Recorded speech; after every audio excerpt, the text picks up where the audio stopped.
Backed by somewhat popular demand, the Deconstruct series is back, the series in which I take a closer look at movie references, characters, or scenes and analyze them. Last week, I did a Deconstruct video for Mortal Kombat in which I took a look at their fatalities. If you want to check it out, I'll leave a link up there at the I button. And in this episode, I'm going to take a closer look at the two protagonists of Blue Valentine, Dean and Cindy, and give you guys 3 personality traits for both of these characters. Now, before we start, did you guys know that my subscribers have an 80% chance more than non-subscribers to be liked by their crush? Subscribe and increase your odds. By the by, I'm the movie guy and it's time to deconstruct Blue Valentine. I'm gonna make him an offer again with you.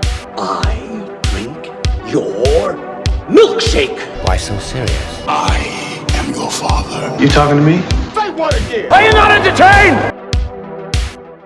Blue Valentine is a fantastic piece of storytelling, blending the past and the present into one heartbreaking story in which we see how the relationship of Dean and Cindy crumbles and eventually falls over. The past is not only used as a background for the characters or for us to see how these two met, but it also gives us a pretty good glimpse as to who these characters were and what kind of went wrong in their relationship. The first personality trait for Dean is his lack of ambition. We learn towards the end of the film that Dean did not finish high school. In the past story, we also learn that he takes the first job that pays, which is working in a moving company. In present day, he works as a house painter. He just settles for whatever life gives him. He wants to be a husband to Cindy, a father to Frankie, and for him, that's enough. He does not want to better himself, even though he has a lot of potential. For Cindy, the first personality trait is the exact opposite of Dean. She is ambitious. She gets pregnant in her teenage years, but still finishes high school, and she even takes some medicine classes in order to become a doctor. And a biology professor even tells her that she has a lot of potential. Obviously, in the present,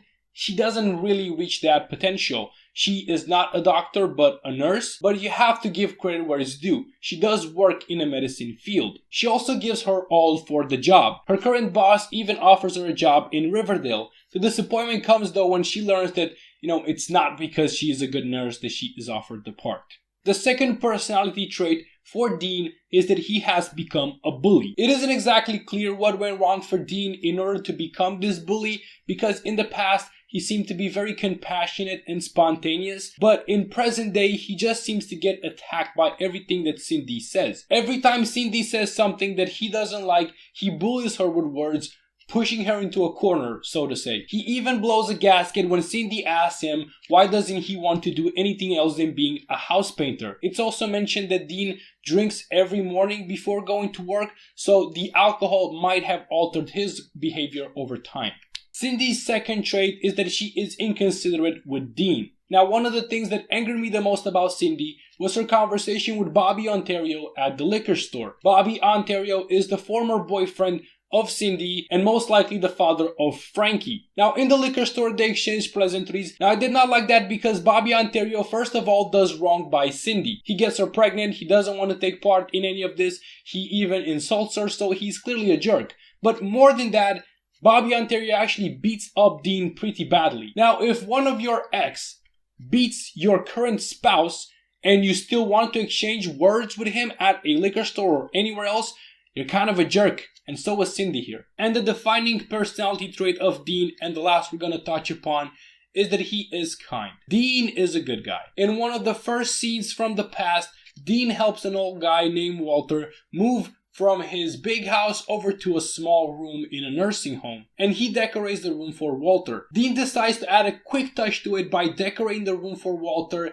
and he uses everything that Walter brought over to the room, including his army uniform, his matchbox collection, and all the other stuff. And he also shows Walter where everything is right now, like his pants, his shoes, and Walter is clearly touched by this, and he thanks Dean, because that's the kind of guy that Dean is. He cannot stop helping people. And for Cindy, her defining trait is that she does not love Dean. I know that this is not exactly a personality trait, but you're gonna have to accept it. If you look at Bobby and Dean, they are two total opposite people. Bobby is the jock guy, the popular guy, the one who's only interested in himself. When he and Cindy sleep together, it is all about him. that's why he ends up getting her pregnant. Dean was more of a lovemaker. I feel like a creep talking about this. Cindy even thought that Bobby was the one for her before he ended up getting her pregnant. I did think that Cindy felt a little bit for Dean, but it was Dean who fell harder for her. When Dean saw the desperate situation that Cindy was facing, being a single mother, he instantaneously wanted to help her. Of course, he also loved her. That also played a huge part in this. Cindy also faced with the situation of raising a kid on her own. She saw the opportunity that Dean wanted to help her and she took it. And she was happy, but only for a while. And those are my thoughts on the personality traits of the characters. Let me know what you guys think in the comments. Correct me where I'm wrong because I know you guys have your own opinions. Press that like button, press that subscribe button, and don't forget, keep on watching movies, guys.